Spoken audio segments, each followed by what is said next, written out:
હવે કરોડો રૂપિયાની કિંમત છે અત્યારે અમારા વિસ્તારની અંદર, કારણ કે જે ઉદ્યોગપતિઓની જે અમારા ભારતમાલા પ્રોજેક્ટનો રોડ નીકળ્યો હતો ને એ વખતે જે લોકોએ સંપાદન કરી એટલે કે એને કરી લીધી જમીન, એના વીઘાના 7-7 કરોડ રૂપિયા સરકારે ચૂકવ્યા છે.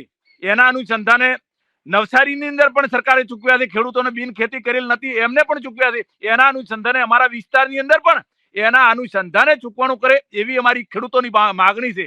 ખરેખર અમે સરકારશ્રીને કહેવા માંગીએ છીએ કે એક રાજ્ય હોય, એક દેશ હોય તો એક નીતિ હોવી જોઈએ.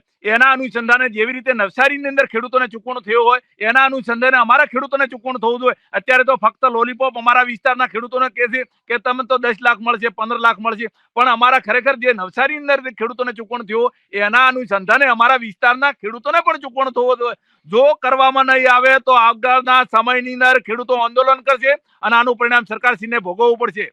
હવે દિલીપભાઈ, અમારા વિસ્તારની અંદર બીજી પણ 2-3 લાઈનો નીકળવા માટે સર્વેનું આયોજન થઈ રહ્યું છે. એ પણ અમને મેસેજ છે.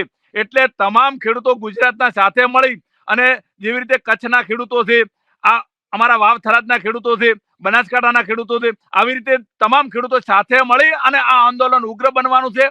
આ 2026ની અંદર આખા વર્ષ માટે આંદોલન ચાલશે અને આ સરકારને ભોગવવું પડશે.